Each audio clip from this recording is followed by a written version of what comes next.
Welcome to this session on soft foot, a very critical topic in machinery alignment and vibration analysis.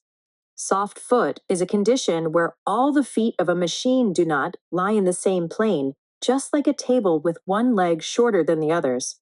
This results in uneven contact with the base plate.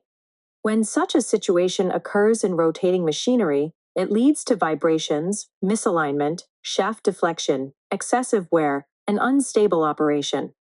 If the foot does not rest evenly and we tighten the hold-down bolt to close the gap, it forces the machine's frame into distortion, creating internal stress. Therefore, soft foot must be eliminated at every stage of alignment, otherwise alignment readings will be inconsistent, leading to wrong calculations and poor machine performance. Machine frame distortion.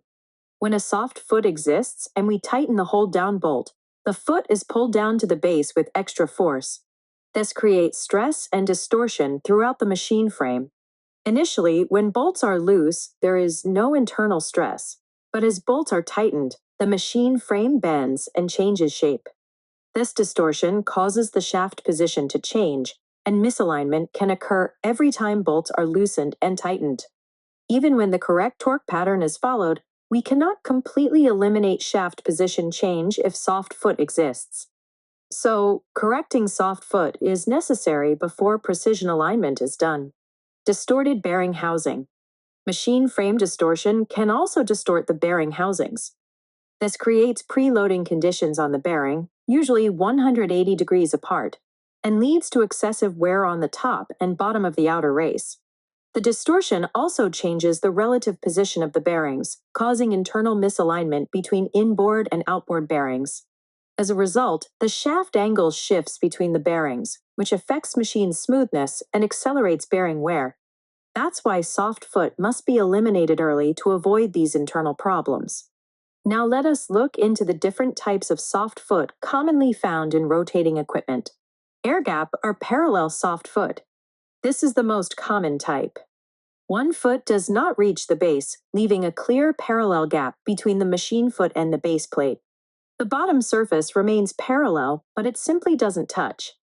It is easy to detect with a feeler gauge or dial indicator, and it can be corrected by placing proper shims under the affected foot.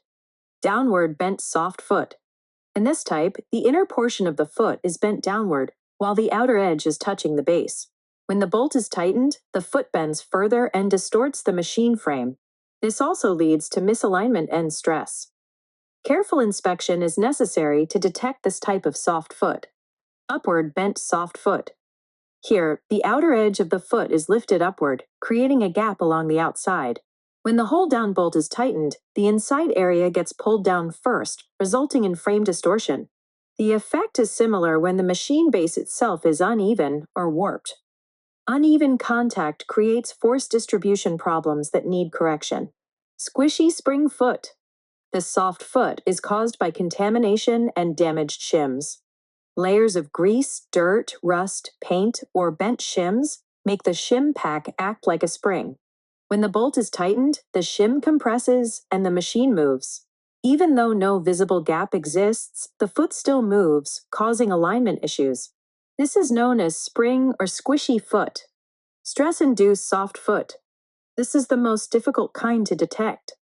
Here, external forces create soft foot, such as pipe strain, forces from electrical connections, coupling binding, or severe misalignment. Stress-induced soft foot may appear during any stage of alignment. That is why soft foot must be checked multiple times during the alignment process. Measuring and correcting soft foot. To measure and correct soft foot, first perform a rough alignment.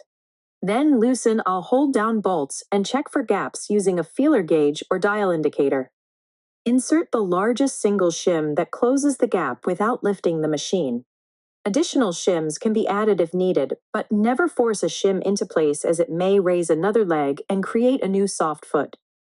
After adjustments, tighten all bolts to the correct torque and recheck for soft foot by loosening one bolt at a time and measuring deflection.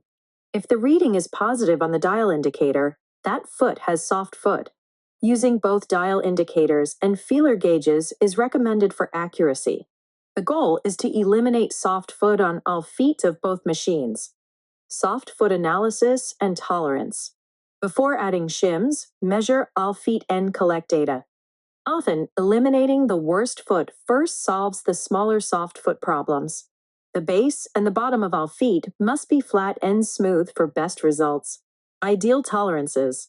Below 1 mil, excellent and acceptable. 1 to 2 mils, acceptable with caution. Above 2 to 3 mils, needs correction.